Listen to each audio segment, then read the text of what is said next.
crème framboise brownies, de délicieux morceaux de brownies et son cœur framboise.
Preparations have begun as the world's best players set their sights on the tournament.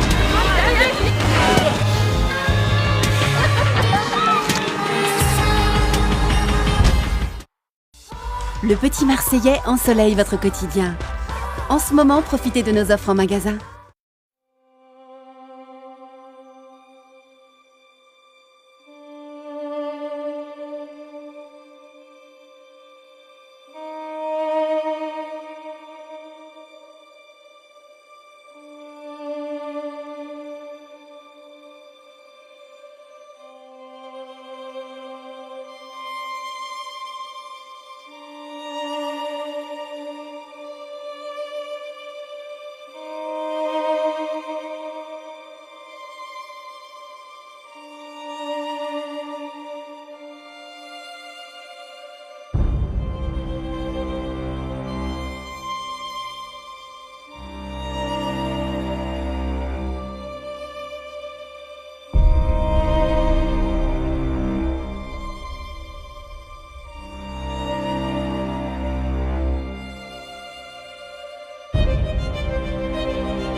Ah, c'est un jour férié, il faut travailler là, c'est pas possible les gars. Hein.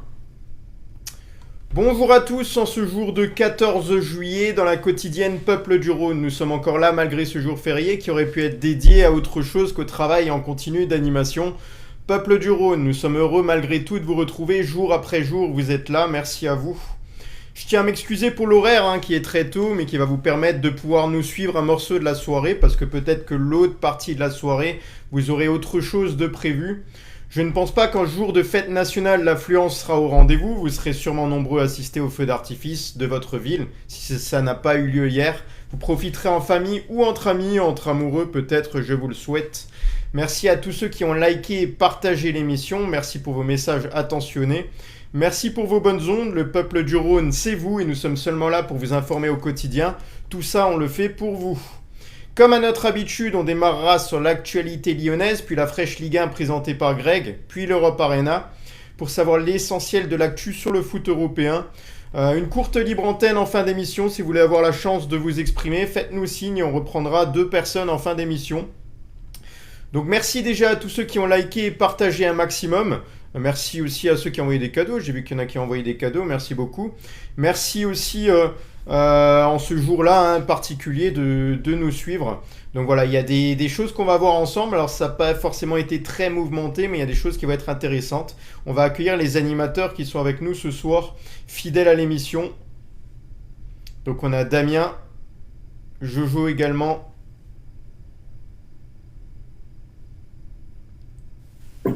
Guigui. Salut. Yo. Salut les gars, comment on va? La forme? Ouais, ça va. J'espère que c'est compté double aujourd'hui. Ah bah j'espère bien. Ouais. Surtout que j'ai bossé ce matin aussi. Ah, je crois qu'il y a Adil qui vient d'arriver. Yo Marjo. Allez, fais ta demande Adil, comme ça j'accepte directement. Mais je crois qu'Adil il ne sera pas là, il va au resto. Ok, on va le laisser alors. Voilà, donc merci Adil, merci beaucoup. Bonne soirée à toi. Sur l'actualité lyonnaise, alors on va revenir petit à petit sur certains sujets et on va commencer notamment par une déclaration là de Alain Caveglia qui a répondu à une interview pour Le Progrès où il dit notamment que l'ADN de l'OL et la formation c'est parti assez loin du club en ce moment. Donc Alain Caveglia qui a mené un stage pour les enfants. Et on lui a posé la question, est-ce que c'est une bouffée d'oxygène au milieu de l'actualité de l'OL, ce qui se passe actuellement? Il a dit oui, c'est bien de s'aérer l'esprit quand on suit de près ce qui se passe dans notre club formateur et qu'il y avait cette menace de voir le club descendre en Ligue 2. Je vous rappelle, pour ceux qui ne savent pas, qu'Alain Caveglia, c'était un grand buteur de l'Olympique Lyonnais et notamment le capitaine à son époque. Quand le 24 juin, la rétrogradation de l'OL en Ligue 2 a été prononcée, qu'avez-vous pensé à partir de ce moment-là? Il a répondu « Je n'ai pas été surpris parce que cela faisait pas mal de temps que c'était dans les tuyaux. Et là, il fallait vraiment faire quelque chose et ils l'ont fait. Ces dernières années, la gestion était très compliquée pour l'Olympique Lyonnais. » Quand on lui demande « Comment avez-vous vécu ces derniers jours ?» Il a dit « J'étais très inquiet. Parce que l'OL est mon club de cœur, il restera toujours mon club. C'est là que j'ai passé mes meilleurs moments, mais si dans les autres clubs, que ce soit Guignon, Sochaux, Le Havre ou Nantes, j'ai traversé de belles périodes. Mais jouer à l'OL, pour moi, c'était un aboutissement. Alors maintenant, je suis très content de voir l'OL là où il est. Voilà, alors nous, on avait beaucoup d'inquiétudes autour du club également, que ce soit les supporters, membres du staff, tous les salariés du club. Ça a été très compliqué à vivre. Aujourd'hui, petit à petit, se dessine un petit peu le changement du côté de l'Olympique Lyonnais. Le seul changement qu'on ne pourra pas constater, ce sera normalement d'un point de vue du coach, parce que le coach devrait être le même la saison prochaine. Et tout le reste, que ce soit dans la stratégie et tout ça, tout va être réétudié. D'ailleurs, notamment, la direction a choisi de travailler sur les points de John Textor, c'est-à-dire sur le mercato, notamment par rapport au cas de Danilo et tout ça. Qu'est-ce que tu peux nous dire sur ce cas-là, Damien, par rapport à Danilo? On a entendu quelque chose, notamment ces 24-48 dernières heures, et on voit que la direction de l'OL prend ses responsabilités. Écoute, là, aux dernières nouvelles, Danilo pourrait s'engager à Botafogo. Le club brésilien aurait même fait une offre, et ça serait presque fait à Botafogo, donc peut-être que le transfert à Lyon sera enterré, donc on verra. Et juste un petit truc, il y a une info de Hugo Guimet qui vient de tomber à l'instant sur l'Olympique Lyonnais, si je peux la dire. Ouais, vas-y. Il y a 3 minutes. Par rapport à Corentin Tolisso? Ah oui. Ouais, tu peux, vas-y. Ouais, ça vient de tomber, donc Manchester United s'intéresse serait rentré en contact avec le joueur. Donc maintenant, l'OL souhaite absolument conserver son milieu et nouveau capitaine et construire une équipe autour de lui. Hugo Guimard vient d'annoncer que Manchester United aurait pris des contacts avec Tolisso. À voir. Ouais.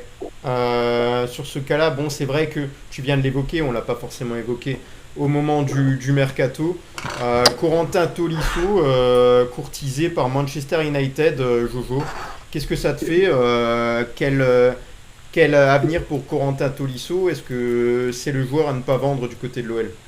Ah, les gars, moi je suis même pas surpris. Hein. Je suis même pas surpris qu'il ait courtisé. Vous avez qu'à voir la saison qu'il a fait la saison dernière avec l'Olympique Lyonnais. Pour moi, Tolisso, c'est un top joueur, c'est un super milieu de terrain. C'est normal qu'il ait courtisé. Maintenant, de ce qu'on a pu entendre de la part de Michel Kang, les dirigeants de l'Olympique Lyonnais, c'est que Corentin Tolisso, on va dire, c'est leur pièce prioritaire pour le joueur prioritaire pour la saison prochaine. Ils veulent pas s'en séparer. Maintenant, comme on sait que Lyon a besoin de l'argent, on verra ce que Manchester United va proposer. Mais moi, je ne pense pas que Corentin Tolisso partira. Moi, je pense que Coco Tolisso, ça sera notre capitaine l'année prochaine et ça sera notre joueur maître encore comme la saison dernière. Ouais. Même avis, Guigui. Corentin Tolisso, la pièce maîtresse au milieu de terrain du côté de l'Olympique Lyonnais. Ouais, en plus, il devrait récupérer logiquement le brassard avec le départ de Lacazette. Revenir, je sais pas, aller jouer à Old Trafford, on a quand même pris une désillusion de l'espace et Manchester ne joue pas de Coupe d'Europe la saison prochaine, c'est un peu quand même un cimetière de joueurs, hein. Il y a quand même énormément de mecs qui partent là-bas, parfois en sachant jouer ils arrivent chez eux, ils font n'importe quoi. J'ai du mal à l'imaginer partir. Alors est-ce que maintenant s'ils offrent un montant mirobolant pour un mec de 32 ans, la direction changera d'avis, mais de là comme ça j'ai vraiment du mal à l'imaginer partir. Ça me semblerait surprenant. Salut Greg, comment va? Salut les amis, ça va et vous? Ouais, ça va. Ouais, Greg. Ce serait surprenant, mais est-ce que toi, t'as eu le temps de travailler là en ce jour férié, la fraîche Ligue 1 pour tout à l'heure? Oui, j'ai travaillé la fraîche Ligue 1, j'ai quelques infos, je n'ai pas sur Tolisso. Non, parce que moi j'ai du mal à y croire. En train de me harceler là pour payer double, là. Ça va être compliqué en ce jour férié, les gars, le porte-monnaie ça va devenir compliqué là. C'est pour ça qu'on est venu, hein, on va pas se le cacher. Hein. Non, Tolisso, en vrai, j'ai du mal à y croire pour la simple et bonne raison qu'en fait, alors, si le club le pousse vers la sortie, oui, mais je pense qu'il n'a pas trop apprécié l'attitude des supporters, un peu ce qui s'est passé à Manchester, et je pense pas que c'est quelqu'un, on va donner des mots, on va dire faux. Donc je ne vois pas aller à Manchester. Ouais, ça bug, pour ça ça, le déjà. réseau, hein, ça coupe légèrement d'un coup là et t'es figé. Attends, je vais revenir sur l'écran. Ouais. Ouais, C'est Greg, il réseau. est figé, il bouge plus. Et c'est pourri de raison, Sa c'est nouvelle une photo de profil est prête. Ouais, il y a un peu la fibre à Lyon. Après, c'est très orageux de l'autre côté, là. Ah oui, bah chez moi aussi, hein, il a tellement plu là que vous pouvez sortir les pieds dans l'eau. à Lyon pour la centième fois qu'ils reviennent. Hein? Ah oui, non, je sais, Greg. Mais j'ai pas envie Mais de dire au ça se tapis passe que- comment avec le feu d'artifice s'il pleut ce soir? Ah, merci. Il a eu. C'est annulé? Ça peut? Non, nous, à Dessine, hier, il a plu, ça n'a pas été annulé. Ok. Ils le font quand même. Ah, Non, alors les feux d'artifice généralement sont annulés quand c'est vraiment l'orage. Quand il pleut, voilà, ça peut continuer, mais quand c'est vraiment orage dangereux et tout, non, ils annulent. Hmm. Oula. Ok, donc ça c'était une info qu'on a donnée parce que ça vient de sortir, c'était pas forcément dans l'ordre des choses, mais Damien a été très vigilant, il nous a donné l'info, donc voilà Manchester United hein, qui est très très intéressé par Corentin Tolisso. Voilà, on va revenir sur quelque chose et ça va être le sujet principal un petit peu. On sait que Paulo Fonseca, normalement à 99%, hein, sera le coach de l'Olympique Lyonnais la saison prochaine. On voit pas comment ça pourrait être autrement. A priori, voilà, si on regarde notamment certaines statistiques, on peut voir des choses cette saison. On a fait le point un petit peu en fin de saison, là on peut refaire le point. Donc depuis que Paulo Fonseca est là, l'OL a la 4e meilleure attaque du championnat avec 65 buts marqués en 34 matchs. En revanche, c'est la 8e meilleure défense Donc on peut beaucoup mieux faire pour un club comme l'Olympique Lyonnais avec 46 buts encaissés en 34 rencontres. Donc c'est bien d'en marquer 65, mais en encaisser 46, ça veut dire que tu vas pas remporter toutes les rencontres. L'Olympique Lyonnais a trouvé le chemin défilé à 29 reprises en 12 parties de Ligue Europa, mais aussi a encaissé 16 buts. Donc 29 buts marqués, 16 buts encaissés, voilà aussi, c'est pas l'équilibre parfait. On le sait que sur le point défensif, cette saison, ça a été très compliqué pour l'Olympique Lyonnais. Et qui j'ai pas vu là. Damien qui a mis en. Ok. Jojo, du coup, sur les statistiques là et de ce qu'on a vu avec Paulo Fonseca, on a pu voir du jeu, mais on n'a pas de stabilité. Allez, les gars, tout simplement, c'est que c'est ça depuis des années, en fait, l'Olympique Lyonnais. C'est qu'ils arrivent à marquer et tout, mais défensivement, des fois, c'est le trou noir. Et c'est dommage que on change pas ça. Parce que comme tu dis, on est super bon en attaque. Alors si tu réunis les deux, super bon défensivement, super bon en attaque, ça veut dire quoi? Que l'Olympique Lyonnais pourrait être une top équipe. Et malheureusement, c'est qu'on a des errances défensives presque à tous les matchs. Et on se fait encaisser des buts bêtes. Parce que l'année dernière, on s'est fait beaucoup encaisser des buts bêtes. Maintenant, moi, j'aimerais mettre un joueur quand même que je pointe du doigt, c'est Niakhaté. J'espère vraiment qu'il va se réveiller la saison prochaine. Parce qu'il nous a pas mal coûté de buts. Si on lui propose pas une porte de sortie, parce que si on lui dit, écoute, il y a quand même une petite offre là, est-ce que tu veux pas y réfléchir et peut-être remplacé par un joueur un peu plus jeune, mais qui va être, on va dire, aussi efficace? Moi, le truc, Olive, de toute façon, je l'avais dit, pour moi, on a fait une grave erreur à l'Olympique Lyonnais, c'est d'avoir vendu Mamadou Sarr à Strasbourg. Oui, on s'en voulait tous, mais c'est pas notre faute, mais on était tous... Vous avez qu'à voir la saison que Mamadou Sarr a fait avec Strasbourg. Imaginez-vous, on aurait pu économiser 27 millions... Combien? 27? On l'avait pris 25, Niakhaté? Niakhaté? C'est au-dessus des 30, non? Au-dessus des 30. Ouais, on aurait pu économiser 30 millions et garder Mamadou Sarr, comme à l'époque on avait fait Lyon avec Umtiti. Oui, mais seulement il vient d'où, Niakhaté? Il vient de Nottingham Forest. Voilà, tu l'as dit. Donc c'est en plus les gars, même dans la presse il me semble, on a presque appris ça au dernier moment. On a peut-être entendu 2-3 articles, mais c'était très discret sur Moussa Niakhaté, jusqu'à ce qu'on apprenne que ça va aller très vite d'un coup. On a entendu que le joueur débarquerait les prochains jours et tout, et que il y aurait une visite médicale et tout allait très très vite. Et voilà, on n'est pas tant surpris que ça là-dessus. Guigui, ce que je voulais voir avec toi, voilà, quels sont justement les points améliorés, quels sont les points améliorés pour la saison à venir, vu qu'on parle de Paulo Fonseca, je parle bien entendu du jeu. Est-ce qu'il y a des choses, des erreurs qu'on peut retenir ou on peut s'améliorer? Effectivement, défensivement, ça fait quand même plusieurs années qu'on sait qu'on est friable sur les corners, on encaisse souvent des buts un peu, j'allais dire stratosphériques, de mecs qui marquent 2 fois dans la saison, mais aussi parce qu'on les laisse tirer à 25 mètres sans trop d'opposition. Le match de United, pour moi, il est assez symptomatique de l'OL, quoi. Aller mettre 4 buts à Old Trafford, en Coupe d'Europe, il faut quand même le faire, et réussir à en prendre 5 contre une équipe qui n'était pas en forme, c'est rageant, quoi. Mais oui, je pense que ça s'améliorer défensivement, parce que si tu es obligé de marquer 3 buts par match pour gagner, ça va pas être possible. Mais comme dit, effectivement, Niakhaté fait pas une bonne saison, mais c'est quand même toujours un peu global aussi, quoi. Si t'as des milieux de terrain qui perdent des balles systématiquement ou qu'on se met en danger un peu tout seul, voilà, c'est une affaire à la fois collective et puis de concentration individuelle, quoi. La concentration est plus pour les défenseurs qu'en trop pour le reste, mais je pense que c'est une des pistes de Fonseca. Faudrait voir si sous ses stats avec le LOSC, est-ce que la défense était quand même bien meilleure que la nôtre ou il avait toujours un peu ce déséquilibre? Alors, il a aussi eu une fin de saison compliquée avec le LOSC, il me semble. Tout avait bien démarré et c'est sur la fin où tout s'est écroulé.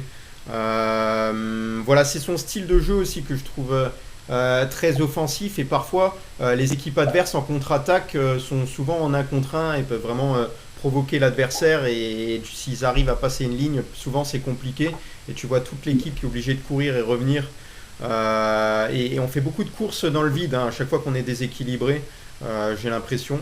Après, j'avais vu des choses comme ça aussi sous Pierre Sage un petit peu, parce que je trouvais qu'au début, le jeu ressemblait un petit peu.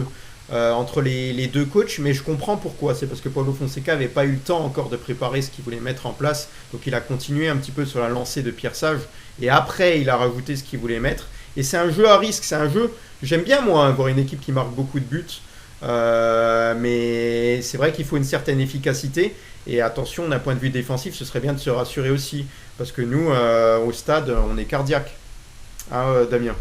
Oui. Ouais, on est cardiaque. Après, de toute façon, comme je dis à chaque fois, on peut tailler les défenseurs, mais c'est souvent l'équilibre de l'équipe qui fait défaut à l'Olympique Lyonnais. J'ai vu des buts, moi, cette année, au stade, c'est pas que la faute des défenseurs. Quand vous avez 3 attaquants adverses qui arrivent sur 3 défenseurs, vous avez aucun milieu de terrain qui fait un repli défensif. Enfin, on peut en vouloir aux défenseurs, mais c'est un équilibre d'effectifs.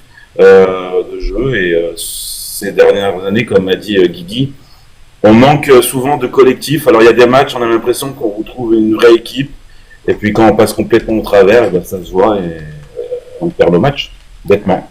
On va répondre simplement à une question d'un auditeur, parce que bon, certes c'est pas le moment normalement pour nous là de parler tout à fait du mercato, mais on nous dit Malik Fofana du côté de l'Olympique de Marseille, est-ce que c'est vrai ou pas, est-ce que ça peut se faire ou non?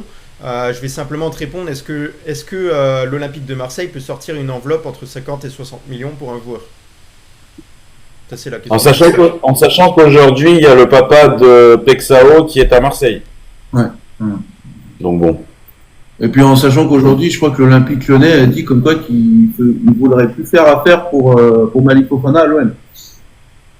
Ok. Bah, de toute manière, j'ai jamais vu l'OM sortir un transfert avec une telle somme. Hein. Non, mais comme dit Hugo Guillemets, si ça échoue, ils prendront Lamine Yamal. Lamine Yamal. Lamine Yamal. C'est ce qu'il a Je sais pas pourquoi je dis Lamine. Hier. Je sais pas pourquoi je dis Lamine. Bon, c'est à cause de ta barbe que tu as rasé aujourd'hui.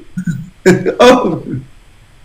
Voilà, donc déjà on avait souvent parlé en fin de saison, est-ce qu'on devait garder Paulo Fonseca ou non? Alors c'était assez équilibré hein, les débats, il y en a qui en avaient marre, d'autres qui voulaient continuer avec. Moi j'étais un peu de l'avis de Juju je crois, et je me demande si c'était pas Jojo qui voulait être sur la continuité, faire un travail sur plusieurs saisons et voir ce que ça va donner sur la stabilité. En tout cas trouver on va dire un coach gardé sur plusieurs saisons, c'est une bonne chose. Maintenant, je pense que Paulo Fonseca, moi j'ai toujours, et j'espère toujours que ça va bien fonctionner. Donc je suis toujours à fond derrière le coach. Il nous a fait une erreur qui a coûté cher avec son geste très grave par rapport à l'arbitre. D'ailleurs, on a vu que Luis Enrique, il a giflé un joueur, c'est ça? J'ai cru entendre. Ouais, j'aimerais bien revenir là-dessus. Ouais. Par contre, Okay. si là, Luis Enrique ne prend pas une grosse sanction par rapport à Paulo Fonseca, alors Paulo Fonseca, ok, il a réagi avec impulsivité et tout, mais il ne touche pas l'arbitre. Là, Luis Enrique, il touche le joueur, il lui met une claque, intégrité physique, donc il touche le joueur. Apparemment, de ce que j'ai pu voir, la FIFA ne pourrait pas faire de cadeau au Paris Saint-Germain, donc j'attends de voir. Moi, par contre, si c'est moins que Fonseca, à un moment donné, il faut arrêter. Mais est-ce qu'il peut être interdit de banc pour la Ligue 1? Maintenant, vu que c'est la FIFA, dame. Ouais. Et la différence, je vois Guigui qui veut le dire, peut-être que ça sortira de sa bouche, sinon ça sortira de la mienne. La diff, c'est que c'est entre guillemets, alors je vais pas dire seulement un joueur adverse, c'est pas un officiel de la rencontre. Maintenant, pour autant, tu as les images. Pareil, j'ai cherché un peu des trucs de l'équipe du soir hier. Je sais pas, ils ont pas beaucoup parlé. Ils ont peut-être pas. Non, mais c'est surtout la. Pardon, excuse-moi, Guigui. Mais c'est surtout la sortie de Luis Enrique qui est phénoménale. Je voulais séparer les joueurs. Bah oui, mais après, ça remet pas en cause le Fonseca.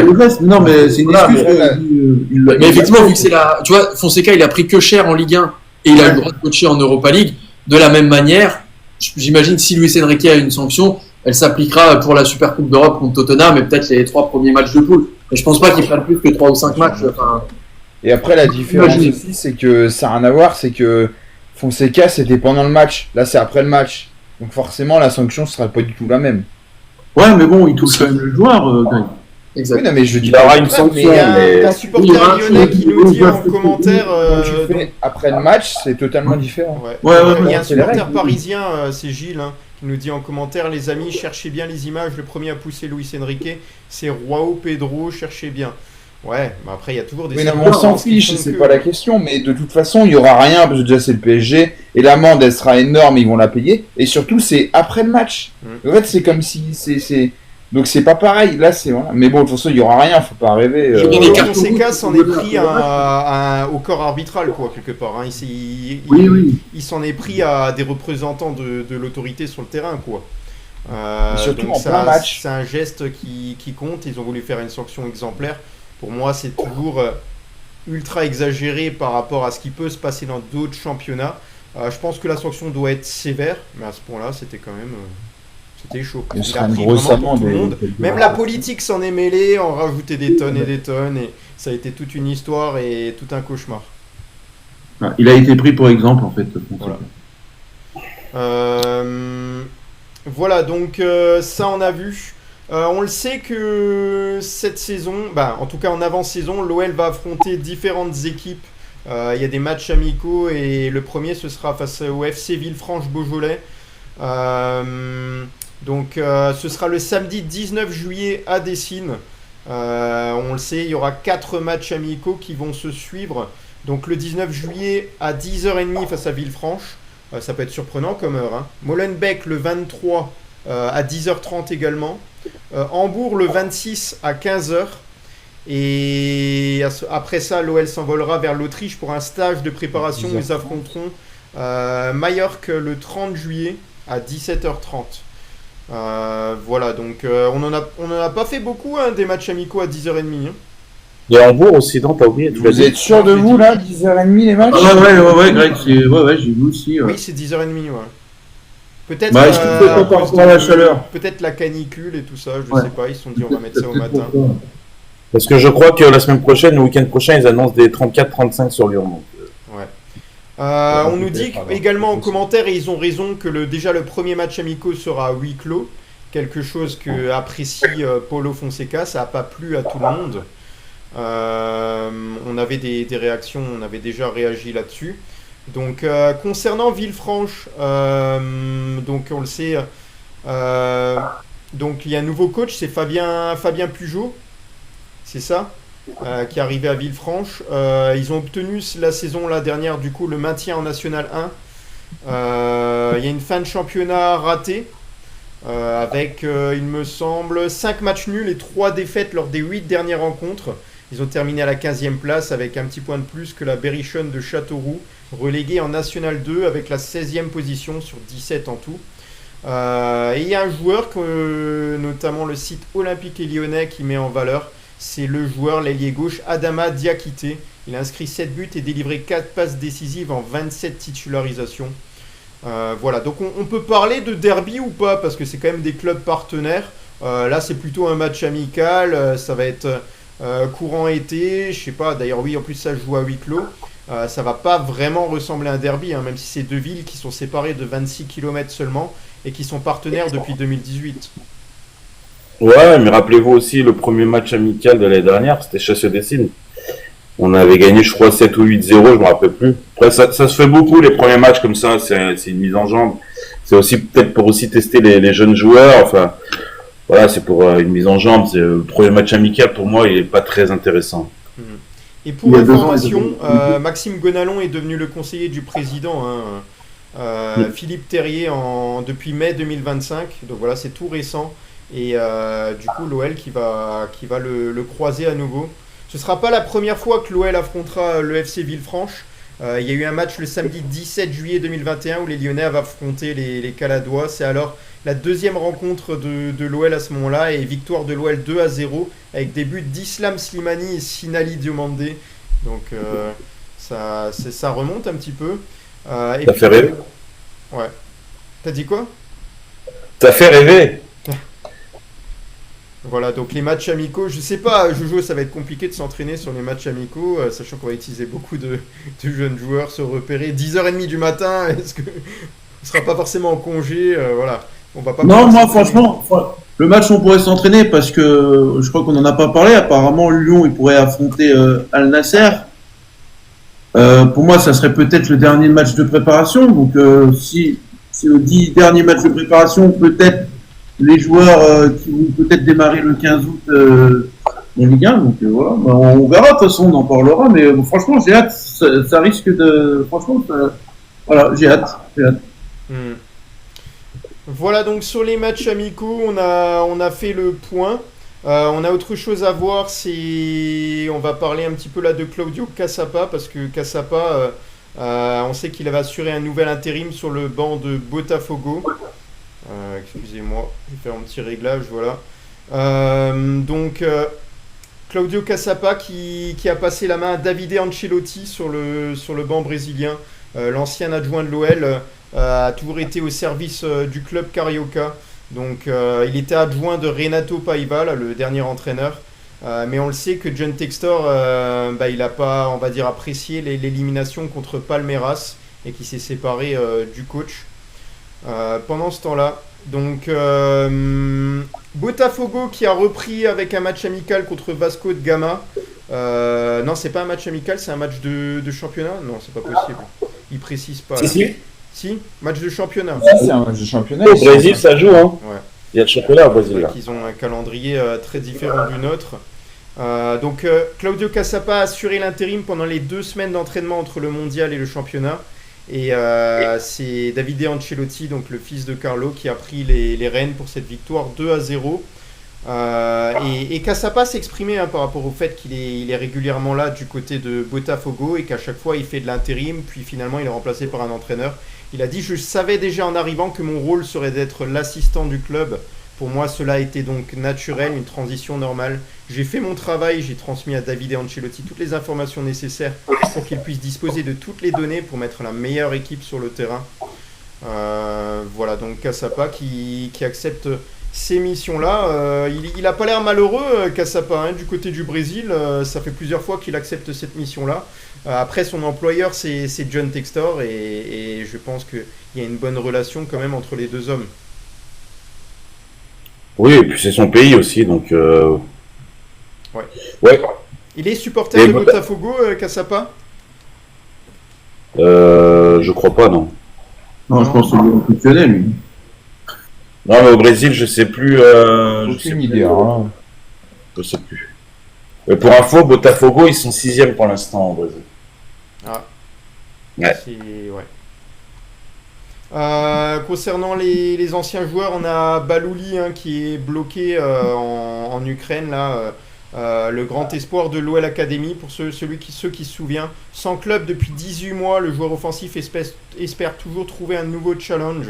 Fares Balouli n'a jamais réussi à confirmer chez les pros, que ce soit l'OL ou ailleurs.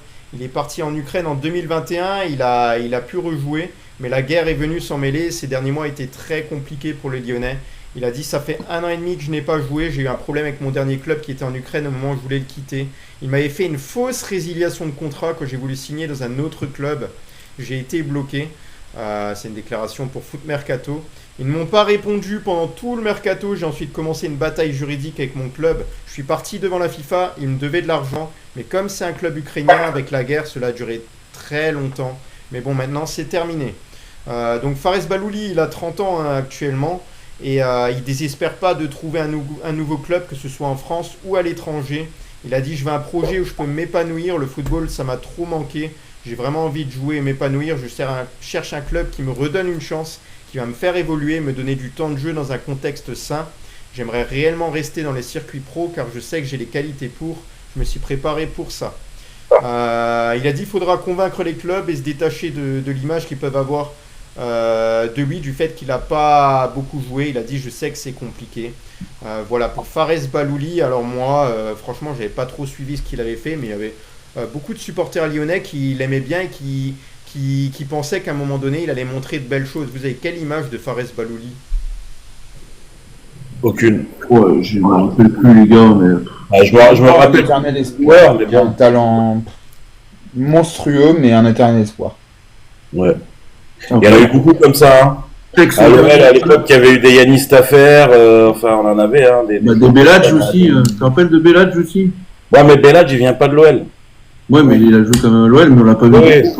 Et puis même Belladj, quand il arrive, il a genre 25-26 déjà, il est pas non plus... Balouli, Belfodil, Putain, Belfodil. toute cette génération.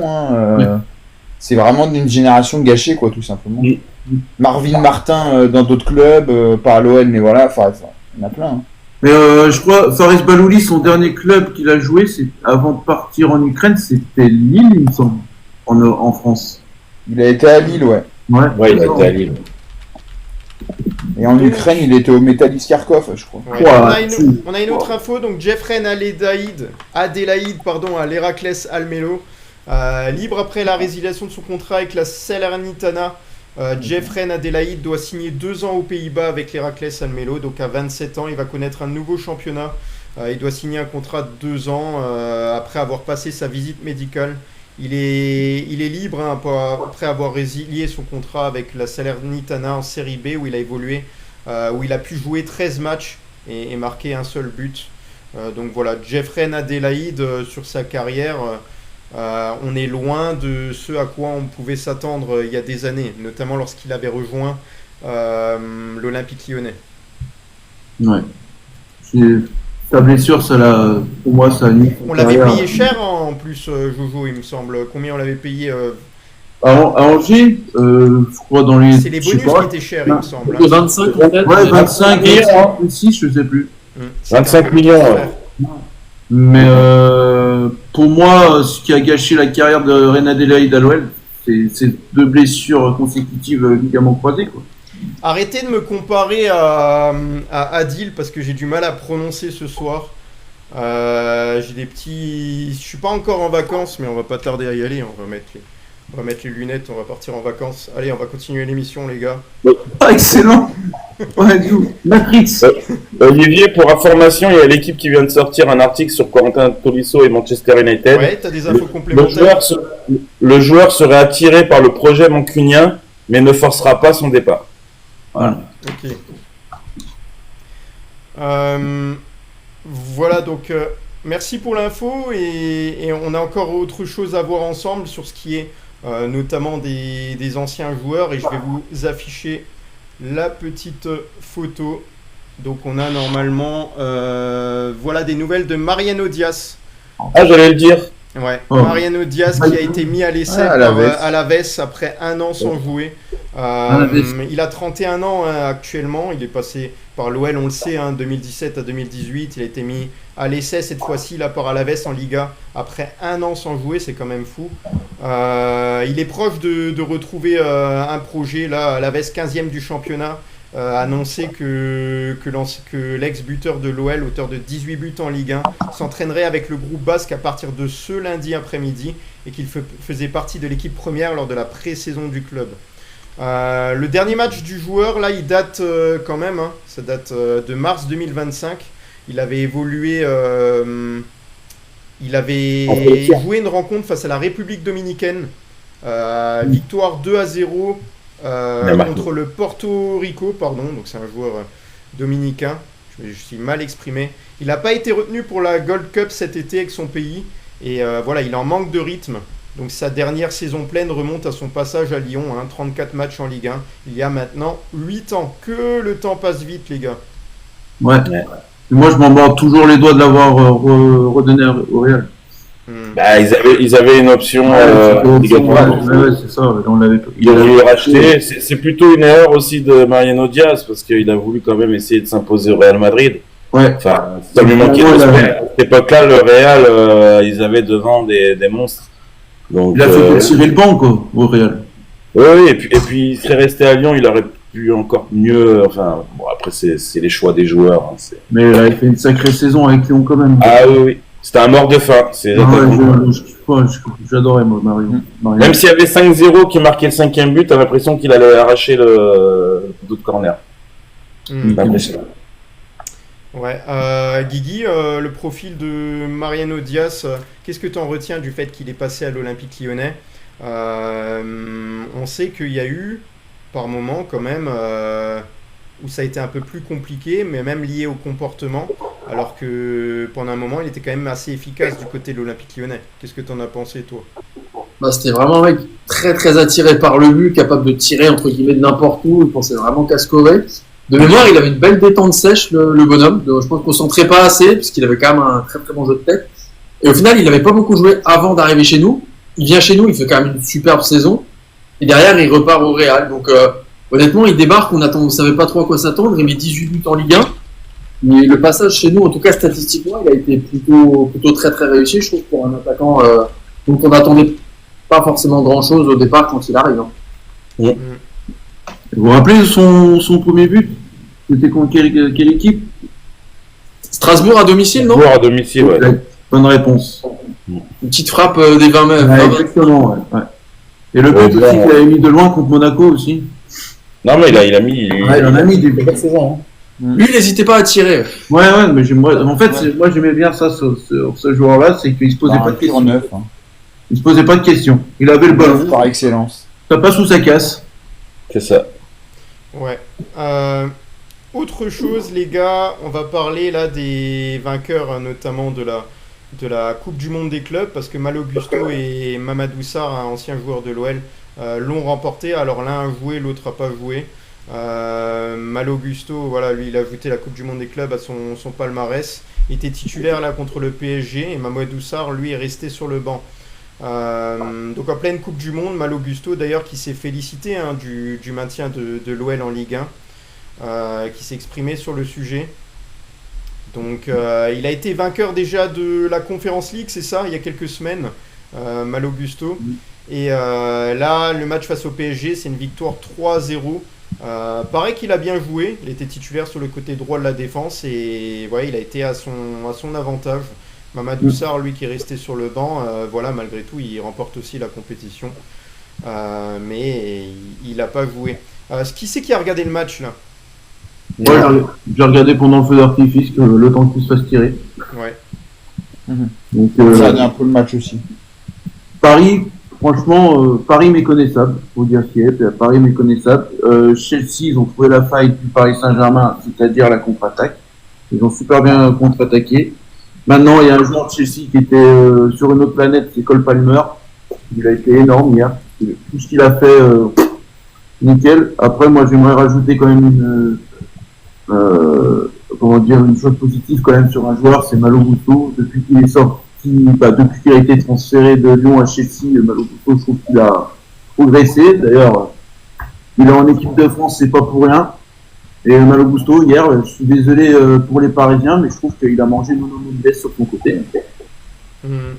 Voilà. Ouais. Voilà, donc sur les deux joueurs là. Je sais pas si tu vas en parler tout à l'heure, Greg, sur la LFP là, qui lutte contre le piratage. Non, j'ai pas vu d'infos. Alors, ouais, la LFP a choisi de frapper fort là contre le piratage. Le président du tribunal judiciaire de Paris qui a ordonné aux fournisseurs d'accès à Internet de bloquer plusieurs sites de streaming et services IPTV illégaux. La LFP a annoncé récemment le lancement, on le rappelle, de sa plateforme Ligue 1+, disponible le 15 août prochain, avec 8 rencontres sur 9 par journée de Ligue 1. Media One Sport en sera le producteur, le prix de l'abonnement s'élèvera à 14,99, ça t'en avait déjà parlé, Greg. Donc un blocage des sites pirates par les fournisseurs d'accès Internet, c'est ce qui est prévu. Donc il y a des sites de streaming et des services IPTV illégaux et dès la reprise de la Ligue 1 le dimanche 17 août. Donc voilà, il y a eu un appel vraiment pour que l'application diffusant illégalement la Ligue 1 et la Ligue 2 soit toutes bloquées. Cette décision s'appuie sur l'article 1. La LFP et LFP Media peuvent désormais saisir l'ARCOM. Cela leur permettra de faire bloquer tout nouveau service pirate durant la saison. La LFP et LFP Media, ils ont communiqué, je vous le dis, continueront à mettre en œuvre une stratégie robuste de lutte contre le piratage visant à appliquer l'ensemble des intermédiaires permettant de combattre ce fléau. Peut-on lire dans le communiqué, je vois dans les commentaires, vive l'IPTV. J'espère pour vous que ça va tenir. Voilà, donc là-dessus, les gars, est-ce que vous pensez vraiment qu'il va y avoir une amélioration? Est-ce que vous pensez qu'on va pouvoir lutter un peu plus efficacement? On va poser la question à Adil. Salut Adil, comment tu vas? Et t'as vu Adil? Je suis comme toi là, moi je suis en vacances aujourd'hui. Ouais. Allez, je vais garder là pendant que tu t'exprimes. Allez, on va garder les lunettes. Enfin, c'est lunettes en plastique, les gars, c'est même pas des lunettes. Je fais pareil, du coup, vendredi, je me mets en lunettes de soleil si je suis en vacances. Et tu voulais me dire quoi?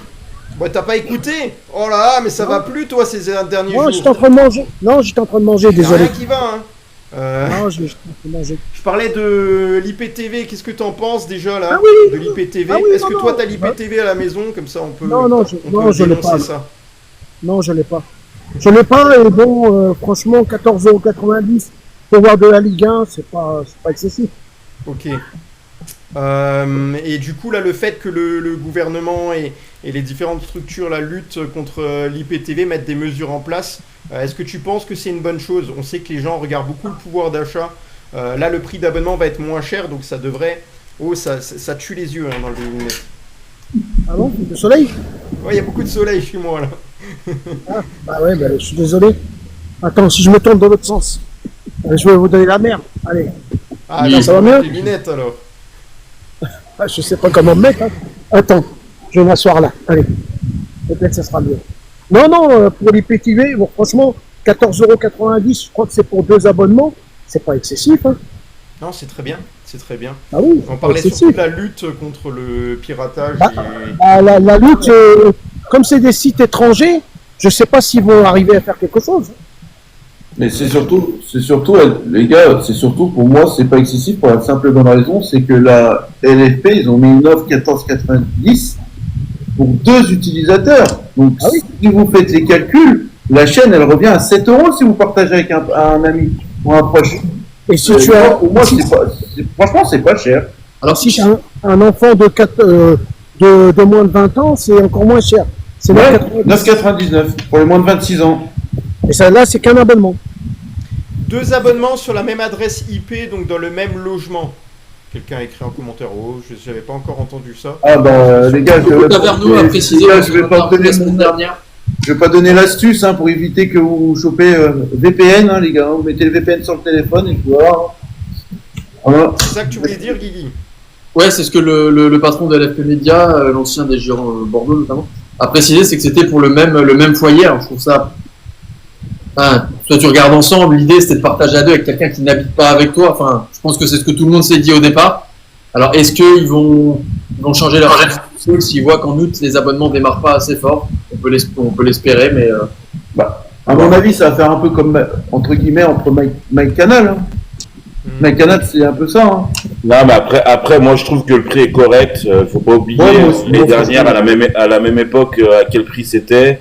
Enfin, Ah, bah, voilà. Et moi, après, ceux qui parlent des droits télé des droits télé sur la Ligue 1 et qui ont l'IPTV, pour moi, ils doivent même pas rentrer dans le débat, tout simplement. Donc voilà, moi, je paierai les 15 € et je suis très content du prix et on verra. Mais moi aussi. Ok, autre actualité sur laquelle revient la chaîne de médias. Sur la chaîne, je peux dire quelque chose ou pas, Olivier? Ouais, Juste une vas-y. dernière chose. Là, juste une information. Bouygues Télécom, la chaîne, elle y est déjà. On peut dorénavant, entre guillemets, s'inscrire. Il y a Free et SFR aussi, que ça va arriver aussi. Moi, j'ai déjà. J'ai déjà la pub hein, sur Bouygues. Donc ça va arriver très prochainement pour le reste. Mais ils ont fait pour moi, la LFP, ils ont fait les choses bien. Hein. Franchement, ça sera avant, pour une fois. On sera calé avant le début de championnat. Parce que rappelez-vous, DAZN, comme c'était un bordel pas possible. Et puis c'était cher. Ouais, c'était cher. Ouais. Voilà. Voilà, donc on a fait un petit peu le tour. Là, on a juste du côté des féminines, Katoto et les Bleus qui ont renversé les Pays-Bas. Elles étaient pourtant menées, hein, mais elles ont fait preuve de caractère pour s'imposer contre les Pays-Bas, grâce notamment à Marie-Antoinette Katoto, qui, voilà, ils ont éliminé leur coéquipière, la Damaris. Victoire 5-2. Elles assurent la qualification pour les quarts de finale de l'Euro 2025, mais aussi la première place du groupe D. Une position qui va leur mettre l'Allemagne sur leur route pour le prochain tour. Il y aura donc une nouvelle confrontation entre des joueuses de l'OL Lyon et Jules Brandt dans les rangs allemands. Voilà là-dessus. Je ne sais pas si on a d'autres infos. Oui, sur l'OL Lyon, on a des infos aussi. On le rappelle hein, que cette saison, il y a des choses qui ont changé. Il y a le nom du club, le logo. Et là, ils vont démarrer leur nouvelle saison. Alors on sait qu'il y a les playoffs hein, qui se tiendront le 30 et 31 mai 2026 pour remporter un 19e titre du côté de l'OL Lyon. Il y a une saison régulière aussi à disputer, elle commence dès le 6 septembre avec la venue de l'OM au Parc OL. Je parle bien des féminines. Et puis le calendrier de la nouvelle saison de l'OL Lyon qui est sorti. On voit la journée 1 OM, comme je vous l'ai dit. Du deuxième, c'est face à Saint-Etienne. Troisième journée face au PSG. Le Paris FC, c'est important aussi, la journée 6, la gros adversaire. Qu'est-ce qu'on a? On a Fleury, la 11e journée de championnat. Et puis après, voilà, ça va être les matchs retour. Donc 22 journées à disputer sur les féminines. Le Sommer aussi qui a marqué là pour son premier match avec Toluca. Elle était arrivée au Mexique il y a 2 semaines. Elle n'a pas mis longtemps à trouver le chemin des filets. Après 17 minutes de jeu, elle a marqué Eugénie Le Sommer.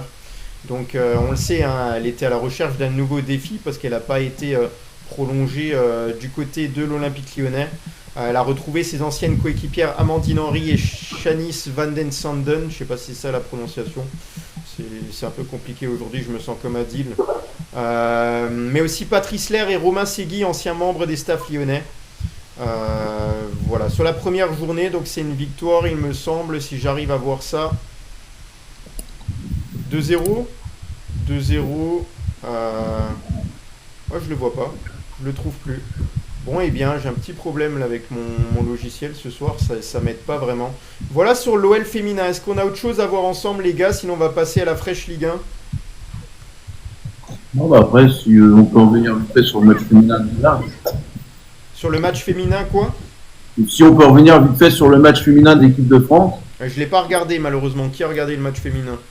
Si j'en parle, c'est que en fait, quand je suis tapé sur les 2 matchs hier, quand j'ai vu qu'il y avait 3-0 pour Paris, bah, je suis passé sur le match féminin sur la deuxième période.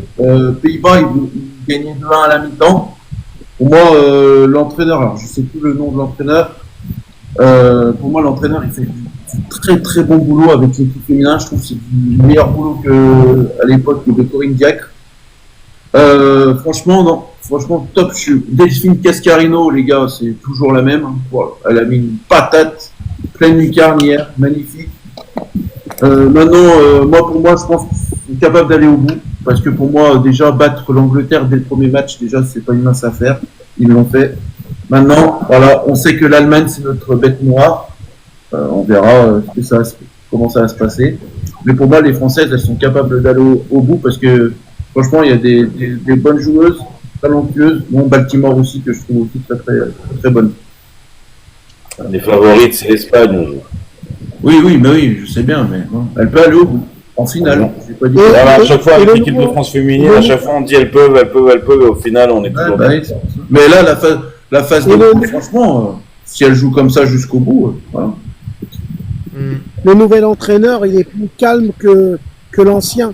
Franchement, tu le vois, même quand il arrive, il est posé et tout. Mais le nouveau, tu vois, c'est fluide, c'est cool. Il n'engueule pas ses filles. Que l'autre entraîneur, il était toujours en train d'engueuler ses filles. C'est pour ça que plusieurs joueuses sont parties pendant un moment de l'équipe de France. C'était qui l'ancien? Je me rappelle plus. Hervé Renard. Non, c'était Hervé Renard. Hervé Renard. Ouais, Hervé Renard. Ah oui, il pouvait prendre. Il pouvait prendre des coups de sang. Ouais. Après, lui, c'est son adjoint. Hein. Lui, c'est son adjoint. Mais c'est vrai qu'il fait du bon boulot, Laurent Bonadei, incroyable. Ah ouais, franchement, non, moi c'est bien. Ouais, on va partir sur la fraîche Ligue 1, présentée par Grégory. Alors, on est le 14 juillet, malgré tout. Il a travaillé, il nous a préparé quelque chose, on peut le remercier. Donc, Greg, qu'est-ce que tu nous as préparé? Est-ce que c'est intéressant ou pas ce soir? Est-ce qu'il y a des choses surprenantes? Surprenante, je sais pas, mais il y a pas mal d'infos. Alors, je vais d'abord commencer, puisque je suis arrivé 5 minutes en retard, donc je pense pas que vous en avez parlé. C'est une info que j'ai sortie, entre guillemets, en collaboration avec Damien.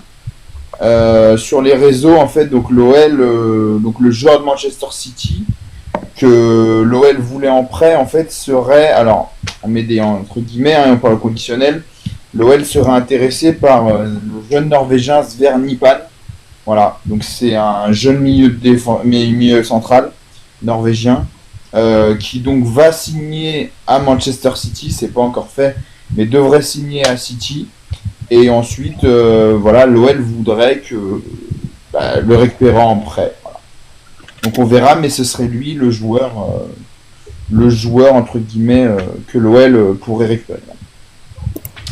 Autre chose, j'ai fait sur le site aujourd'hui, c'est un journaliste brésilien qui a sorti ça.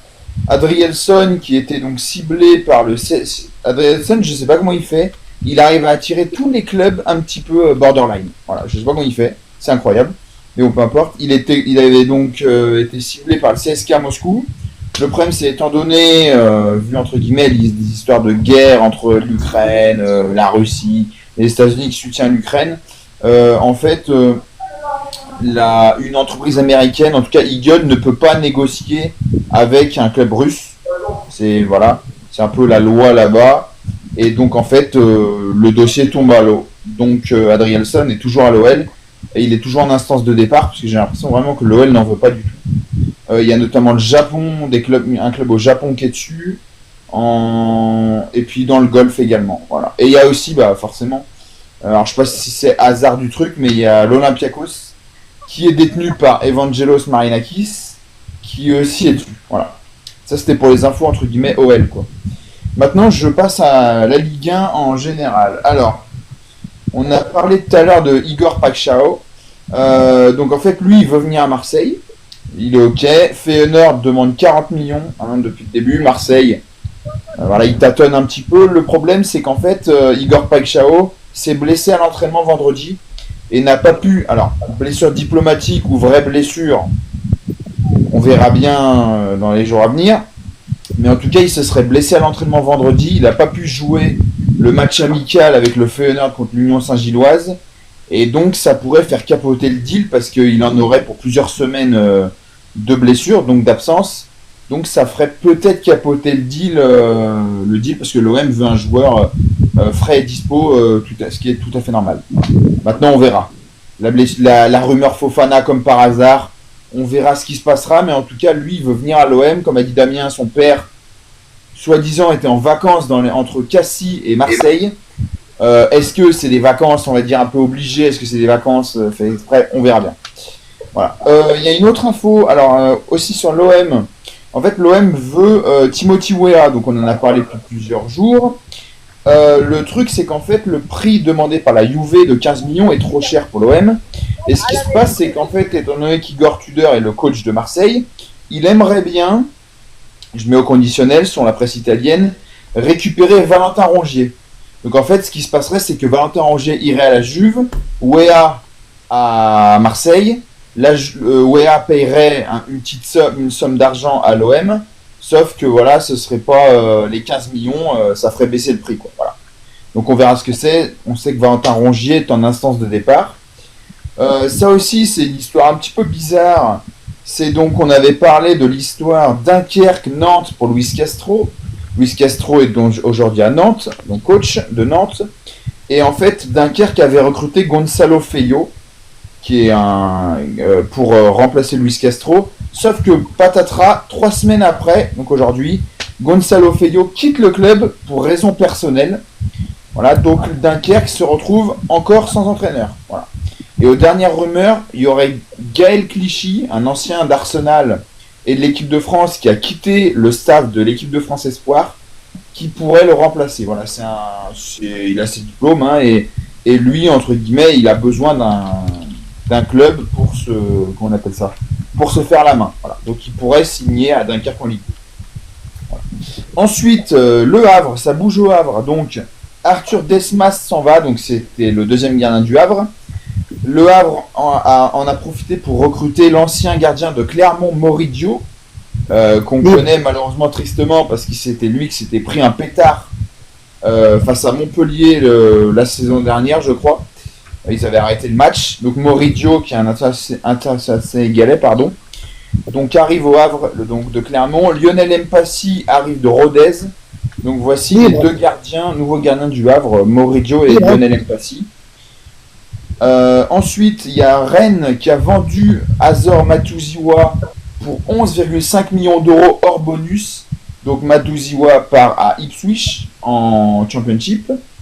Junior Diaz, un jeune défenseur de Troyes qui a fait une grosse saison avec Troyes en Ligue 2, part en prêt à Brest. Pour l'instant, on ne sait pas s'il y a une option d'achat ou pas. Thomas Delaine arrive au HAC. Il y a pas mal d'infos sur le Havre. Libre. C'est un latéral gauche. Il arrive de Strasbourg, donc il était libre. Je trouve que c'est un joli coup pour le Havre. Moi, c'est un genre un peu sous-coté, je trouve, en Ligue 1, qui peut rendre pas mal de services à des équipes comme le Havre, Angers, tout ça. Marco Bizotte, il veut s'en aller et il devrait peut-être signer donc à Aston Villa pour devenir le remplaçant de Emiliano Martinez, voire peut-être son successeur si l'Argentin venait à partir. Et Brest, en fait, est sur Yvonne Mvogo, qui est donc en fin de contrat avec Lorient, qui n'est toujours pas re-signé, ou sur Alban Lafont. Alban Lafont du FC Nantes, qui est pour l'instant toujours FC Nantes, mais qui est en instance de départ. Le PFC a trouvé un accord avec Porto pour Otavio, un accord de 10 millions d'euros hors bonus. Voilà, il faut maintenant trouver un accord avec le défenseur central du FC Porto, donc défenseur central de 23 ans. Il y a Timothée Kolodzeja, qui est un ancien joueur de l'OL et de la Saint-Etienne, qui est capitaine du Paris FC, qui a prolongé jusqu'en 2026. Il a 33 ans. Ok. Voilà. Comment ? Ok. Donc ensuite, il y a Nice qui s'active. Donc Nice, ils ont pris Eric, oui, je crois Eric Jansson, je crois que c'est son prénom, du Rapide de Vienne. Ils l'ont donc recruté la semaine dernière. Là, ils sont sur un défenseur central prépa Opong de Norrköping. Donc c'est un club en Suède. Donc bah voilà, Nice aime bien recruter dans les championnats un peu exotiques du championnat, on appelle ça, du championnat de l'Europe. Voilà, c'est un défenseur central de 21 ans, un Ghanéen. Monaco, ils cherchent toujours leur gardien et ils pensent toujours à Marc-André Ter Stegen. Ils essayent de négocier avec le Barça. Ter Stegen qui est un peu sorti de la rotation. Monaco, ils sont également sur Bilal El Khanous, ou El Khanous, je pense en marocain, on dit comme ça. Et en fait, ce serait peut-être pour remplacer Marnes Akliouche, voilà, qui va peut-être partir. Pour l'instant, il n'est pas parti, mais on ne sait pas. Donc lui aussi, c'est un joueur de Leicester, un jeune joueur de Leicester. Il y a le LOSC qui va peut-être devoir vendre un jeune prometteur, Ruben Akale, un jeune à leur centre de formation. Il est proche de quitter le LOSC pour le Hellas Vérone en Italie. Hellas Vérone, c'est un club qu'on connaît à Lyon parce que c'est là-bas qu'a filé Mamadou Sarr. Amin Sarr, pardon. Voilà. Visite médicale pour Mathieu Hudol. C'est le capitaine du FC Metz qui va s'engager normalement avec Lens. Et en fait, c'est un latéral gauche. Et Pierre Sage voudrait le faire jouer en défenseur central. Voilà, donc peut-être une petite trouvaille de Pierre Sage. Lille va dépenser 7 millions d'euros pour Félix Correa. C'est un jeune ailier portugais de Gil Vicente au Portugal. Un ancien de la Juve notamment. Ils vont aussi recruter un joueur qui était dans le viseur de l'OL et de Rennes. C'est un jeune Camerounais qui arrive pour 2 millions d'euros. Il s'appelle Angel Yondio. Voilà, donc je connais pas. Il vient de Brasserie du Cameroun. Alors je connais pas du tout ce club. Enfin, c'est un club au Cameroun, mais voilà. Donc il était dans le viseur, soi-disant, de l'OL et de Rennes, qui était dessus. Et puis deux dernières infos. Donc encore sur Lille, il y a Fernandez Pardo, donc Mathias Fernandez Pardo, qui est dans le viseur de l'Atlético de Madrid. Évalué à 15 millions d'euros, donc il va peut-être partir à l'Atlético. Et il y a le TFC qui cherche un latéral gauche parce qu'ils ont donc ils ont laissé partir Gabriel Soiseau. Et donc le TFC, ils sont sur Maximilian Arsfen, un latéral gauche américain qui joue au Columbus Crew. Voilà. Et puis il y a le PSG rapidement qui va logiquement, vu qu'ils sont de retour de la communion des clubs, activer le dossier, accélérer sur le dossier Ilia Zabarni. Logiquement, ça devrait se faire dans les prochains jours. 60 millions d'euros hors bonus, je sais pas s'il y en aura, et il va arriver de Bournemouth. Voilà pour moi. Par contre, Greg, je viens de voir le communiqué de Dunkerque concernant leur entraîneur. C'est lunaire. Enfin, moi je veux bien. Le club a salué l'engagement et le travail accompli. Bah, il a des raisons personnelles, après je sais pas. Oui. Mais c'est lunaire leur communiqué. Après qu'il ait des raisons personnelles, je suis d'accord. Mais il salue l'engagement et le travail accompli de l'entraîneur. Il a fait 3 semaines, il a fait 0 match. Enfin, moi je veux bien, hein, mais. Enfin, bref. Je sais que Adil, je crois, hein, il a voulu parler ou poser des questions là sur la fraîche Ligue 1. Je t'ai entendu un peu. Non. C'est bon Non, je disais que pour le Havre, tous les joueurs qui arrivaient de l'extérieur, ils étaient libres. D'accord. Oui, mais je trouve que Thomas Delaine, franchement, latéral gauche pour un club comme ça en Ligue 1, Je trouve que c'est pas déconnant. Même Moridio, c'est un gardien qu'on connaît qui a une expérience en Ligue 1. Donc je trouve vraiment que Bodmer fait du boulot. Alors on verra ce que ça va donner. Je trouve que Bodmer, franchement, il fait du bon boulot parce que c'est des profils intéressants. Puis c'est pas fini. Sincèrement, l'Olympique Lyonnais devrait travailler comme ça. Essayer de trouver des joueurs libres, des pépites, pour pouvoir les ramener à Lyon et pouvoir leur donner des salaires raisonnables pour qu'on monte une bonne équipe. Donc, je pense que l'équipe compétente maintenant qui doit être en place, elle a réfléchi à toutes les possibilités. Je pense que de toute manière, il n'y a rien qui passe à la trappe, même pour Mathieu Louis-Jean. Je pense que c'est normalement dans ce domaine, il a quand même une certaine expérience. Donc j'ai confiance en eux et on va voir ce qu'il va faire. Mais il ne va pas seulement saisir des opportunités par-ci et par-là. Je pense qu'avec les ventes de joueurs, ils auront le moyen de pouvoir faire quelque chose d'intéressant. Forcément, on va perdre encore un ou deux bons joueurs, on va dire, mais je pense que le recrutement sera intéressant. On peut faire confiance là-dessus. Bah, moi, j'étais étonné que Fofana, il voulait partir à l'Olympique de Marseille. Et d'où ça sort il veut pas. Non, mais c'est annoncé. C'est annoncé pourquoi il voudrait partir. Pas lui, c'est les Marseille qui sont sur Fofana. Ah oui, Marseille qui Je suis même pas sûr, sincèrement. Et l'agent, les agents peut-être aussi, c'est sûr. Je suis même pas sûr que mais sur Fofana, franchement, je suis même pas sûr du tout. Mais bon, voilà, de toute manière, on s'était exprimé sur le sujet, mais Adil n'était pas encore là. Sur Malik Fofana, on a répondu. Est-ce que l'Olympique de Marseille peut mettre une enveloppe de 60 millions sur un joueur? Jamais. Bah non. La preuve, ils veulent pas jamais arrivé en tout cas. Les gars, je vais vous faire rire. La preuve, ils veulent pas mettre 15 millions pour Timothée Weah, donc ils vont pas mettre 50 millions pour Malik Fofana. C'est clair. Voilà, donc merci à Greg pour toutes les infos sur la Ligue 1. On va continuer avec le travail de Damien et l'Europe Arena.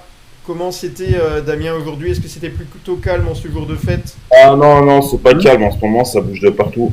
Juste pour clore le sujet Coupe du Monde des clubs, c'est terminé. La FIFA a sorti l'équipe type, donc le 11. Donc je vais vous le donner, c'est au cage Bono, le gardien d'Al Hilal. À droite, Hakimi. Dans l'axe, Marquinhos et Thiago Silva. Donc ça fait on se rappelle du duo au PSG. Donc ouais, il a été annoncé Thiago Silva de Fluminense. À gauche, Cucurella de Chelsea. Ils mettent après en milieu droit Pedro Neto de Chelsea. Ils mettent deux milieux centraux, donc Vitinha et Enzo Fernandez, donc PSG de Chelsea.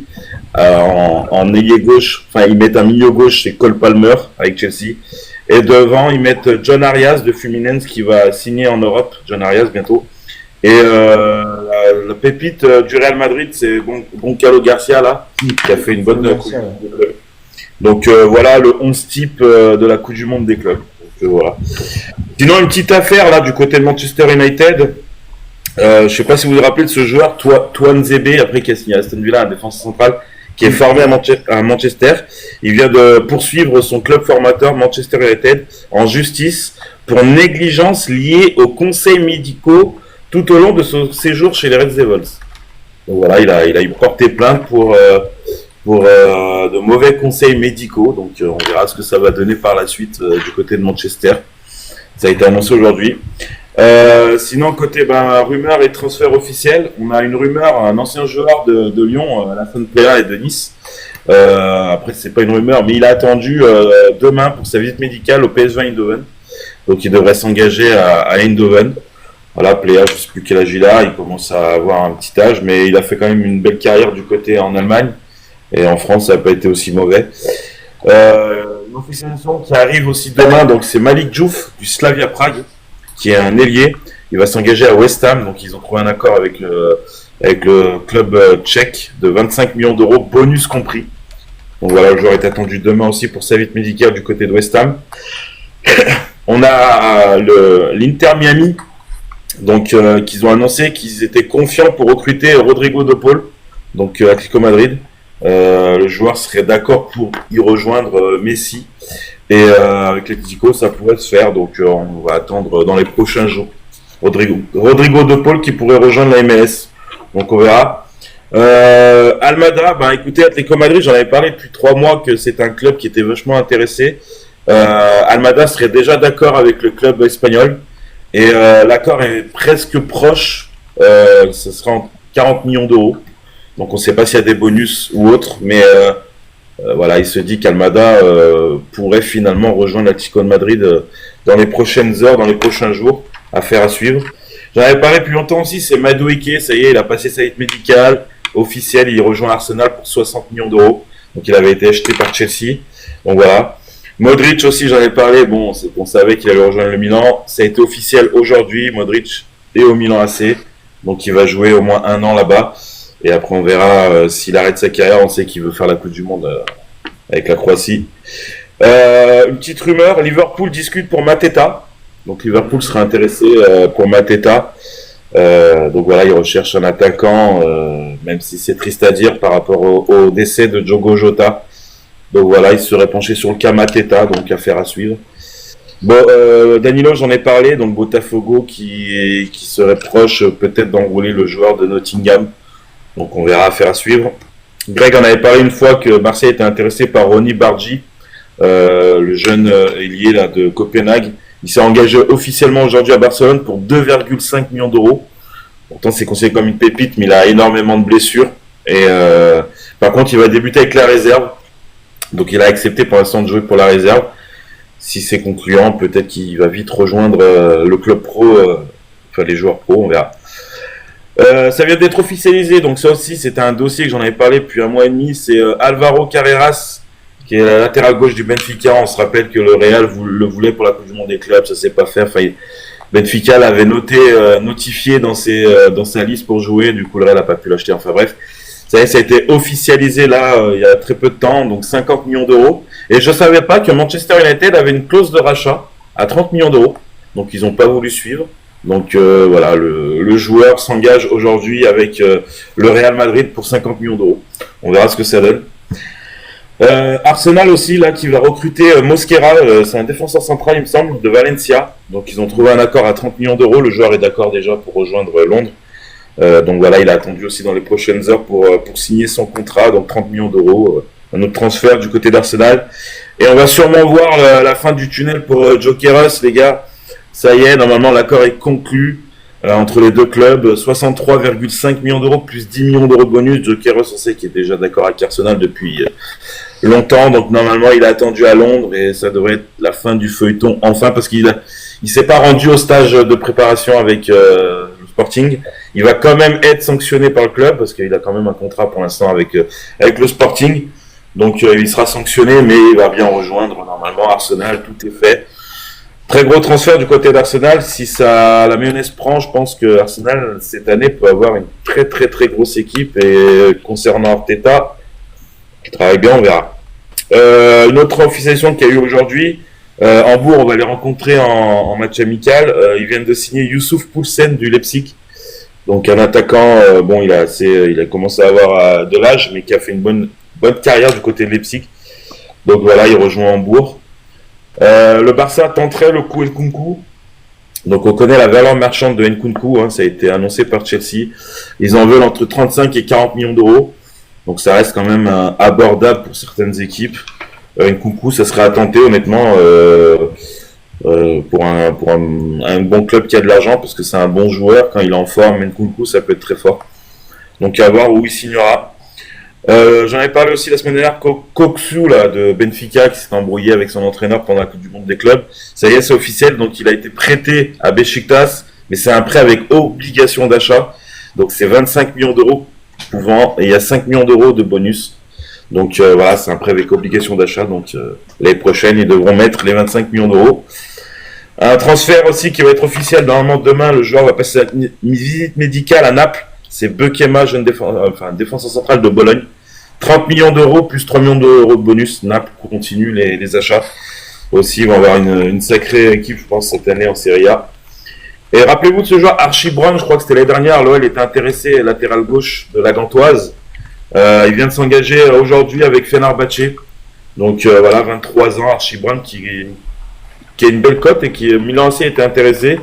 Du coup, il a préféré le club turc. Donc Fenerbahçe enrôle le jeune Archie Brown. On verra ce que ça donne. Une petite info côté italien, l'Inter voudrait résilier le contrat de Acerbi. Donc c'est la Gazzetta, je crois, qui a sorti ça. Ils veulent se séparer d'Acerbi, c'est un gros salaire, puis voilà, ça a commencé à être très âgé pour Acerbi. On verra. Une petite affaire concernant un ancien joueur de l'OL, la Depay, il est absent d'entraînement depuis quelques temps avec les Corinthians. Parce qu'en fait, à ce qui paraît, le club brésilien ne lui aurait pas versé 900 000 euros. Donc on sait que dans ce club-là, il y a énormément de problèmes financiers. Donc pour l'instant, le joueur va pas à l'entraînement. Le club aimerait au moins qu'il vienne pour discuter. Pour l'instant, rien n'en est. Il veut ses 900 000 euros. Affaire à suivre. J'en avais parlé aussi la semaine dernière. Ça y est, c'est officialisé par Bournemouth. C'est Petrovic, ancien gardien de Strasbourg, qui a été prêté par Chelsea. Il s'est engagé avec Bournemouth. 29 millions d'euros. Alors, très bon, bien vendu par rapport à Chelsea. Un gardien qui a jamais joué du côté de Chelsea, donc on verra. J'en ai parlé juste avant, c'est John Arias. Donc il me reste 2 infos. John Arias de Fluminense. L'ailier colombien va s'engager à Wolverhampton. Il a attendu cette nuit pour signer en Angleterre. Donc 20 millions d'euros. Un joueur qui s'est un peu illustré pour la Coupe du Monde des clubs. Donc voilà, l'accord a été fait. Le joueur doit passer cette visite médicale. Et dernière info, c'est que Xhaka de Leverkusen va s'engager à Neom. Accord trouvé avec Leverkusen autour de 6 millions d'euros. Et il va toucher un salaire de 10 millions d'euros par an. Xhaka. Donc voilà. Normalement, le transfert devrait être officiel demain ou après-demain. Ouais. Ok, des questions là, des choses à ajouter sur l'actualité en Europe, les animateurs? Non. On va voir. Qui c'est qui a postulé là? Vous avez fait vos demandes déjà pour la libre antenne? Je vous ai écrit en commentaire, vous pouvez anticiper. On va passer à la libre antenne. Donc faites vos demandes, je regarde un petit peu. Vous pouvez parler de l'actualité du moment au niveau du foot, bien entendu. Oui, je vois déjà vos commentaires. Memphis revient à Lyon et tout ça. Restez réalistes. Bon les gars, je vais devoir vous laisser. Ouais. Moi j'y vais aussi les gars. Je vous dis bonne soirée. Les gars, bonne soirée. Bonne soirée à vous. Et allez l'OL les gars. Merci. Bonne soirée, soirée, les gars. ciao. Ciao. Alors, qui on a? Est-ce qu'on a eu des demandes? Je regarde.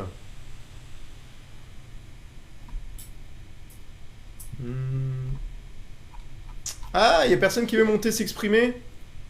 Ah, et là, hier, il y avait des femmes là qui voulaient porter la voix féminine. Elles sont où? Elles sont où?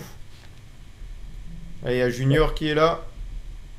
C'est que Cindy, elle avait une question hier, mais je sais pas si elle est encore là. Je l'avais vue en début d'émission, elle était là. Ouais, salut la famille, salut. Salut, ça va et toi? Salut. Ça va tranquillement? Ouais, ça va, merci. J'espère que tout le monde va bien chez vous. Ouais, je suis venu, comment dire, partager ma bonne humeur, on va dire. Non, c'est vrai que le changement de direction, c'est... Ouais, je suis supporter lyonnais depuis tout petit, et puis depuis un moment, comme tout le monde, je souffrais. Hein. Ah, c'était la souffrance. C'était en plus, paix à son âme, moi j'ai perdu mon papa en 2017, et moi, voir l'Olympique lyonnais s'effondrer comme ça, c'est tous mes souvenirs avec mon père, c'était... Ouais, ah je comprends, ouais, là c'est... Séquence émotion, on a tous l'Olympique des lyonnais souvenirs avec s'effondrer l'Olympique comme ça, Lyonnais c'était ou- quelque chose, mais le changement de direction... Ouais. Ouais, Bah, comme c'est tout ça. le monde, voilà, exactement. C'est ça en fait, Et, c'est que et outre donc, la passion, c'est aussi quelque chose que vous suivez quotidiennement, c'est quelque chose qui vous fait oublier un petit peu votre quotidien, qui vous permet de penser à autre chose, d'être un peu plus libéré, de vivre une passion commune avec les autres, donc collectivement. Et tout ça aurait pu tomber à l'eau en fait, et ça fait très peur. Et on était au bord du gouffre et on a été sauvé de justesse parce qu'on espérait ça.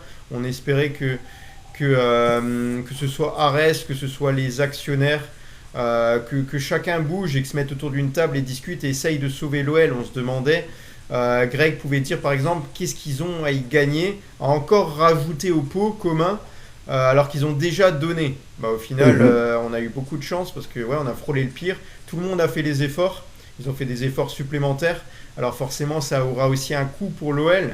Mais s'il y a une stratégie, on va dire, équilibrée, avec un équilibre financier qui permette justement à l'Olympique lyonnais de pouvoir remonter la pente, et je suis assez optimiste là-dessus, du moment que c'est entre de bonnes mains, qu'il n'y a pas des magouilles qui vont être faites à gauche et à droite avec John Textor qui voulait encore nous rapatrier des joueurs de Nottingham Forest, comme s'il devait de l'argent à Nottingham, parce que là finalement il veut rapatrier du côté de Botafogo.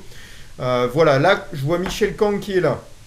Ce serait magnifique qu'on ait une présidente, une femme présidente de l'Olympique lyonnais qui arrive à faire quelque chose de bien du club, soutenu bien entendu par Ares et d'autres actionnaires, ce serait vraiment génial. Et en plus, au vu de la stratégie de John Textor, l'ancienne stratégie, là, la nouvelle direction, elle veut rien savoir de cette stratégie-là, hein, de ce qu'on peut voir. Donc, ça fait plaisir à voir et on a hâte de voir la suite. On sait que ça va être compliqué, mais il va falloir être patient. Ah ouais, exactement, ça va être dur, mais ça vaut le coup. Là, ça vaut le coup de faire preuve de patience. Mais voilà, en tout cas, merci beaucoup de m'avoir fait monter. Hein, je veux pas trop, parce que moi, si vous me laissez là, je vais parler, je vais plus m'arrêter. Non, il n'y a pas de souci. Pour le moment, je sais pas. Il n'y a personne qui a encore fait la demande avec nous. Donc, on n'a pas d'autres demandes. Par rapport à ça, là, chacun, les animateurs, pouvez donner votre avis. Guigui, par rapport à ce que j'ai pu dire ou ce qu'il a dit, est-ce que vous êtes d'accord avec ça? Pour la partie changement de direction et maintien. Oui. Bah oui, on avait tous très très peur, hein, parce que quand John sort en faisant le cowboy, en disant vous inquiétez pas, ça passe, et que dans la soirée on dit non, mais c'est direction la Ligue 2. On a quand même tous pris un gros coup de clim.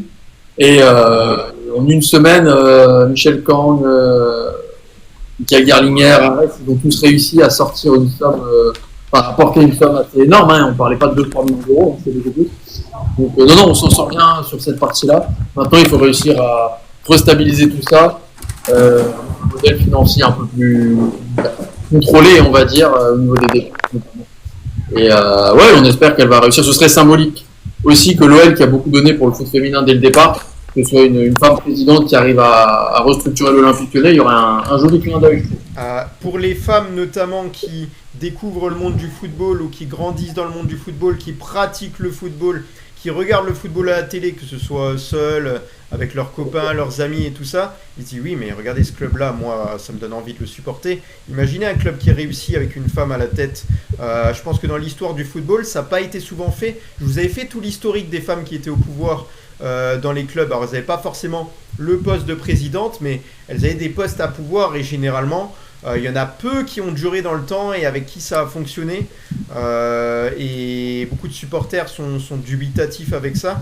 Et là, on a l'impression qu'on a une présidente qui quelque part, va essayer d'apprendre parce que forcément, c'est pas la même chose que le féminin. C'est une machine qui est encore plus grande, encore plus lourde à porter.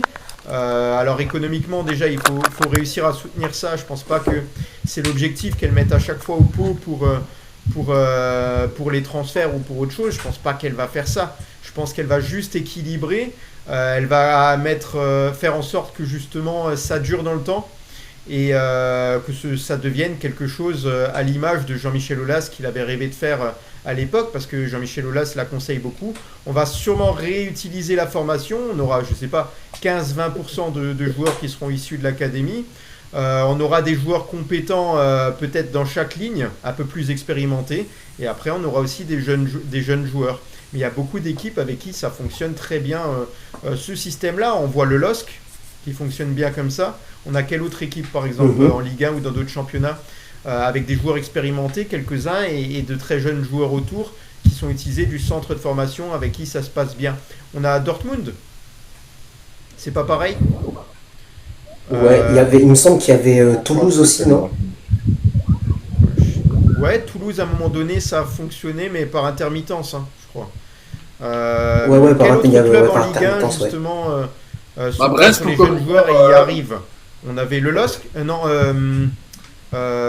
Lens. Lens, c'est possible? Le Havre.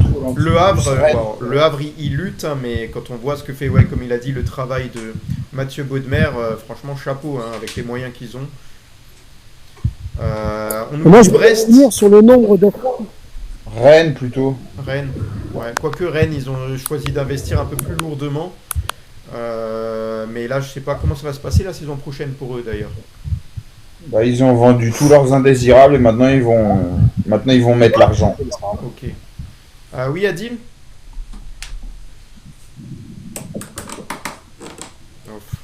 Le nombre de femmes, il y en a, comme tu as dit, il n'y en a pas eu tant que ça. Et je pense que de mémoire, j'en connais que deux. Michel Kang et Louis Dreyfus. qui avait repris l'Olympique de Marseille Oh, à la exact, mort de j'avais son mari. oublié. Mais il n'y en a pas tant que ça. Hein. Ouais, elle le voulait pas forcément, hein, c'est quelque chose qu'elle a un peu Oui, presque hérité.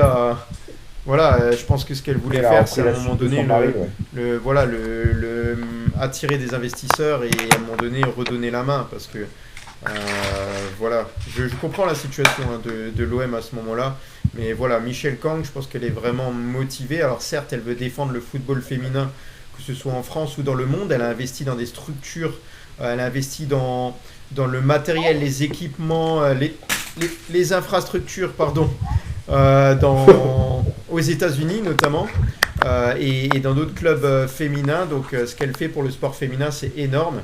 Et j'espère que du côté masculin, elle saura faire et s'entourer des bonnes personnes. Alors on peut avoir confiance avec Gerlinger qui est là depuis, qui s'y connaît depuis plus de 20 ans, en tout cas au Bayern Munich. On a le fonds d'investissement Ares. Je pense pas que si... Je sais pas qu'est-ce que ça va donner avec tout ça de toute manière. Est-ce que l'OL va être remis en état pour être revendu à un moment donné ? Je sais pas. Parce que est-ce qu'elle va rester là forcément longtemps ? On ne sait pas non plus. Moi, dans tout ça, ce que j'aime bien, en tout cas, c'est que on va enfin savoir si les gens dans les bureaux, ils sont bons, puisqu'ils vont les laisser bosser, faire ce pourquoi ils sont là, en fait. Donc, moi, c'est ça que j'aime bien avec Michelle Kang, de ce que je comprends, c'est que elle laisse les gens faire leur taf. Elle fait pas comme le bon vieux Johnny, là, qui voulait se mêler de tout, qui faisait cavalier seul. Voilà, vous avez compris tout ça là. Donc ça, qui met énorme soulagement. On va savoir si Mathieu Louis-Jean c'est le GOAT qu'on croit qu'il est, mais moi je crois toujours que oui. Hein. C'est juste que là il a plus le boulet de Johnny accroché à son pied, c'est tout. Greg, il n'a pas pu s'exprimer encore sur tout ce qu'on a dit, et puis après on terminera là-dessus. Yes. Non mais après je suis totalement d'accord. De toute façon c'est maintenant qu'on va voir. On va voir ce qu'ils vont pouvoir faire. Ils auront des petits moyens et c'est eux qui vont devoir aller dénicher. Alors peut-être pas des pépites parce que le mot pépite on l'utilise à toutes les sauces. Tu recrutes un gamin de 20 ans, c'est une pépite, non. Mais aller voir un peu des joueurs, des prospects, des jeunes joueurs qui peuvent s'intégrer à la Ligue 1, voilà, et puis ensuite exploser comme un peu un Fofana, des joueurs comme ça. Mais sauf que des joueurs comme Nouama qui arrive pour 25 millions ou jeune, ok, mais très cher, c'est plus ce qu'on veut à l'OL, c'est plus ce que les supporters veulent, et c'est plus du tout la bonne stratégie à Lyon. Surtout, voilà. Et puis aussi se servir également des joueurs du centre de formation, parce qu'il y a quand même de la qualité, et si tout le monde fait son job, à commencer par Gueïda Fofana et son staff, je vois pas pourquoi on pourrait pas sortir, alors on va pas sortir des Benzema, parce qu'il y en a un tous les 10 ans, 20 ans, 30 ans. Mais on voit pas pourquoi on pourrait pas sortir des jeunes joueurs intéressants qu'on puisse développer au maximum. Bon voilà, du coup, Adil qui sort du bois là. Vas-y, dis-moi. Ouais, moi j'aimerais bien. Vous voyez, vous avez un partenariat avec un pays du Golfe là, qui est sponsor de l'Olympique Lyonnais. Si l'Olympique Lyonnais était à vendre, ça serait peut-être une piste pour Lyon. De voir avec eux si ça les intéresse d'avoir un club de foot, parce que là il y aurait alors nous on dit en bordelais gavé d'argent quoi, il y aurait énormément d'argent, et là par contre là on parlerait un peu comme l'équipe du Paris Saint-Germain avec le Qatar où l'argent coule à flot quoi.